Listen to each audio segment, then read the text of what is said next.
Hello guys!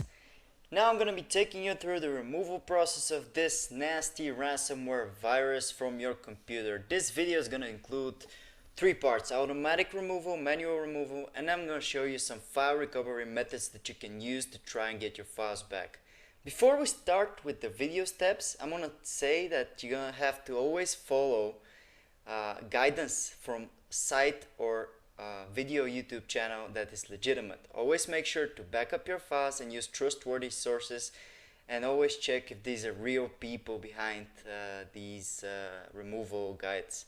So let's get on with the removal. For the automatic removal, we're going to be using an advanced anti-malware software which you can download by opening the video and clicking on the link in the description. It's going to take you through a removal article about the specific virus, where you can find the download button, which you should click, and it will take you to the download page where the download should start automatically, and then you have to open the installer that you downloaded. Okay, it's going to take you through a language choice and a couple of simple steps that you're going to have to follow. Simply agree with the terms, accept and install, and installation should take 1 or 2 minutes tops depending on your computer.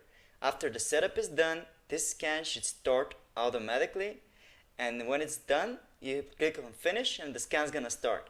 Now that's it. Basically now the software is looking for any virus files, objects, cookies, anything that may be even potentially malicious, and any virus will hopefully be detected and removed. When it's done, simply select the threads and then click on the next button to remove it. It's easy as that. Now, so much for the automatic removal. Let's get on with the manual removal. For the manual removal, I highly suggest that you back up the encrypted files and that you have some experience with removing threads.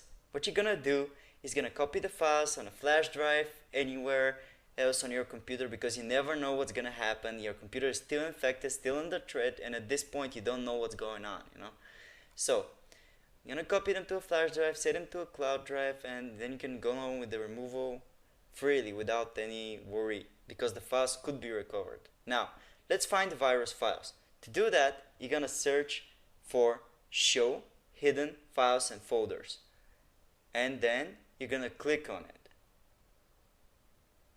Alright. In it, you'll see show hidden files, folders, and drives. You're going to mark it with your mouse and then click apply, and then click OK to accept the setting. Now we can find the file even if it's hidden.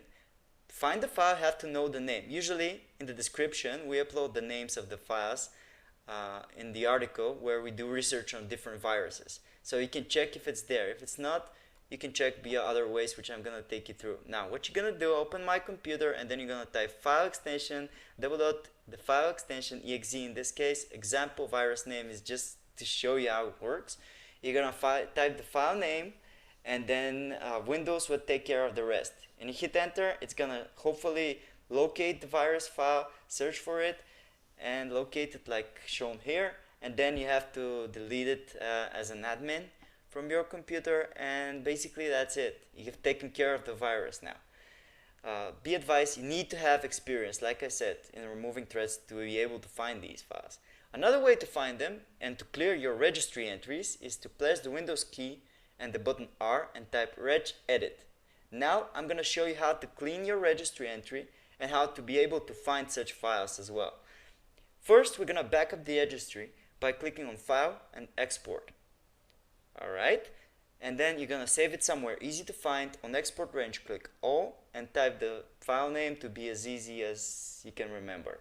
So click on save, and now you have set up a backup for your registry, so if something messes up, you can always get your registry back, the old good configuration, by clicking on File and then Import and selecting this backed up file.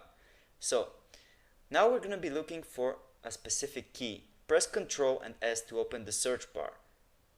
To do that, you're going to mark only keys. We're looking for keys specifically here, and then you're going to type run or run once. It's going to find next, and it's going to find the run and run once keys, which usually they contain a value of the virus. You can right click on the virus and then delete it, or you can right click it and then modify it to see the location of the virus file. It will help you find the file.